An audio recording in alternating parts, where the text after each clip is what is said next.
Raise your hand if you've ever felt shattered, betrayed, or left gasping for air after life yanked the ground from under your feet. Yes, I see you. That pit in your stomach, that ache in your chest, it feels unbearable, doesn't it?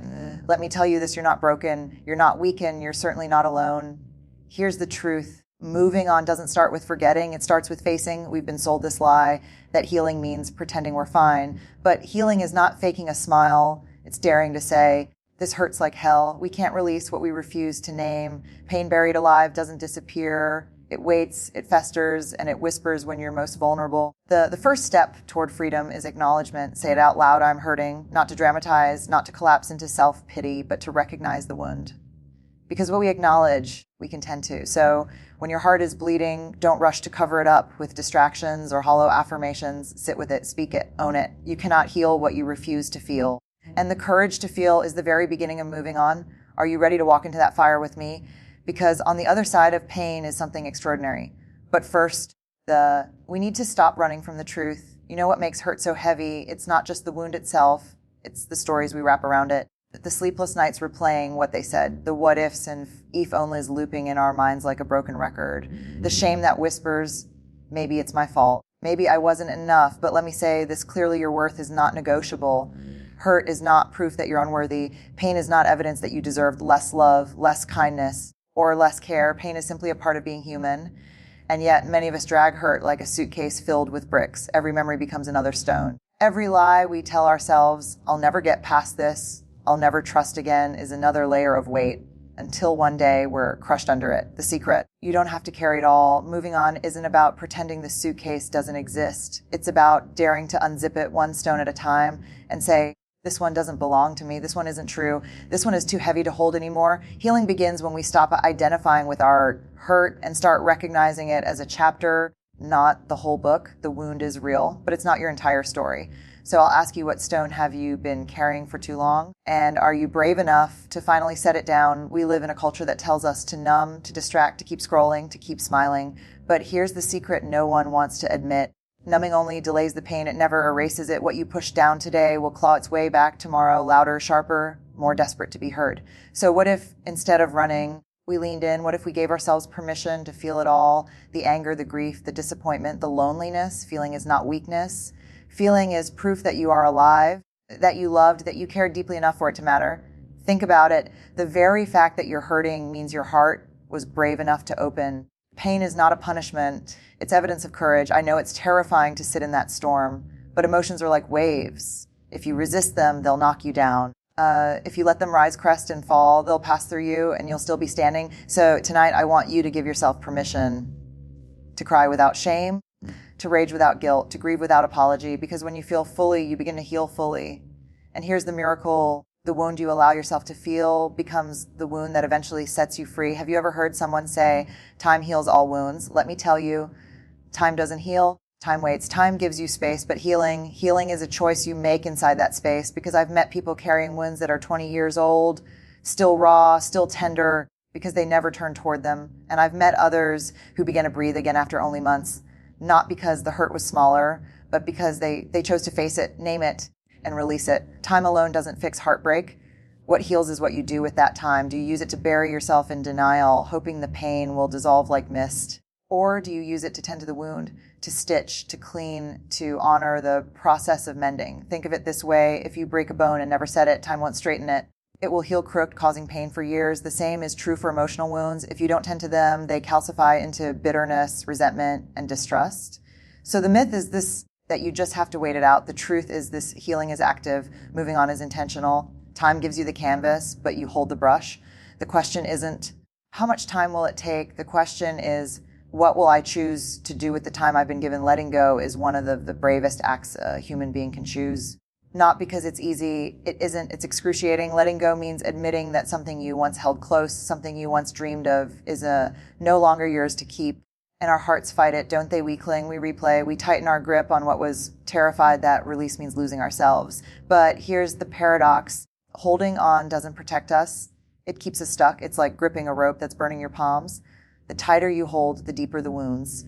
Letting go doesn't mean you erase the past. It means you stop letting the past strangle the future. Release is not betrayal. It's not giving up. It's honoring what was while opening yourself to what can be. You're not erasing love or memories or meaning. You're simply saying, this chapter has ended and I am brave enough to turn the page. And yes, there will be fear that nothing beautiful lies ahead, fear that you won't survive without what you lost. But here's the truth, your heart is stronger than you know. You were made not just to endure, but to rise. Letting go is not the end of your story. It is the doorway into a new beginning, one only you have the power to walk through. When we talk about healing, people imagine a finish line, some perfect day when the pain is gone, the scars disappear, and everything feels light again. But healing isn't a destination. Healing is a gift you give yourself over and over, moment by moment. It's the quiet courage of choosing not to numb when the ache rises. It's the decision to breathe deeply instead of breaking apart. It's the tender act of reminding yourself, I am still here. I am still worthy.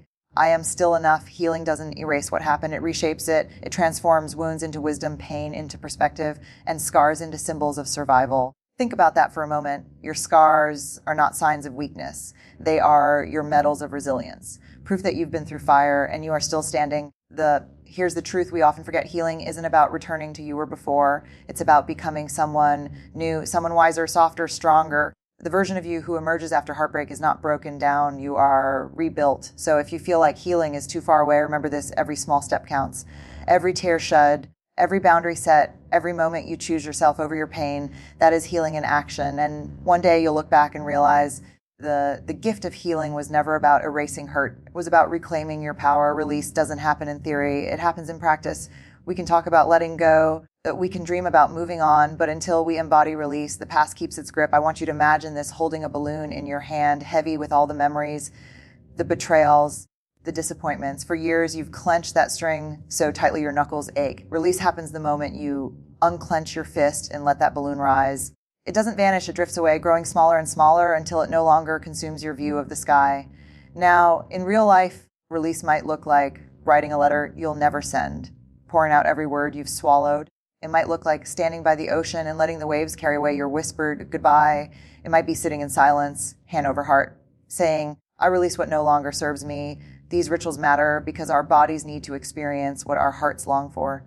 Release isn't just a thought, it's an act. And every act of release clears space inside you, space for peace, for joy, for love that doesn't hurt. So here's my invitation, choose your ritual, right? Burn, cry, pray, dance. Whatever it is, make it yours. Because the moment you practice release, you begin to live free. Every hurt carries a story. Maybe yours says, I was abandoned. I was betrayed. I was not enough. Those words loop in your head until they feel like truth. But here's the secret. Pain writes the first draft, and healing gives you the pen to rewrite. You are not defined by what happened to you. You are defined by the meaning you choose to give it. And I don't mean sugarcoating the hurt. I don't mean pretending it was a gift when it wasn't. I mean daring to say, yes, it broke me. Yes, it hurt. But it also revealed my strength. It showed me what I deserve. It taught me what I will never again settle for. The old story keeps you chained to the past. The new story opens the door to the future. And the story you tell yourself every single day becomes the life you live. So what if instead of repeating, I was not enough, you whispered, I survived, I rose, I am more than enough? What if instead of carrying bitterness, you carried wisdom? Rewriting your story doesn't erase the wound, it transforms it. It turns the ashes of what was lost into the soil for what will grow. The question isn't, what happened to me? The question is, what story am I brave enough to tell now? At some point, healing shifts into a choice, a line in the sand where you decide, I will no longer be defined by my wound. I will no longer live in chains that I have the power to unlock. Freedom doesn't mean the memory disappears. Freedom means the memory no longer dictates your future. You can think of them, and instead of collapsing, you breathe. Instead of drowning, you float. Instead of bleeding, you simply remember and move forward. But here's the hard truth. Freedom will always feel scary at first. Because pain becomes familiar, we clutch it like an old blanket, even if it's suffocating us, because it feels safer than the unknown.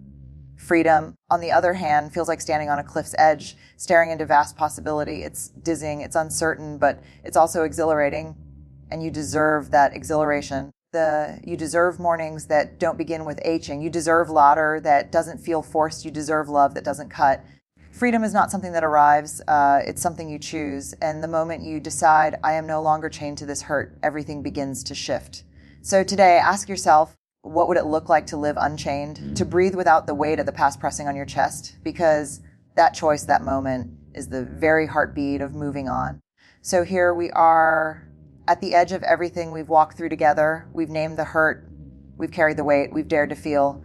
We've shattered the myth of time. We've learned the courage of letting go, embraced the gift of healing, practiced release, rewritten the story, and chosen freedom. Now, I want you to hear this as clearly as anything I've said tonight. You are not your wound. You are not your heartbreak. You are not the betrayal, the abandonment, or the silence that scarred you. You are the one who rose from it. You are the one who faced it. You are the one who released it.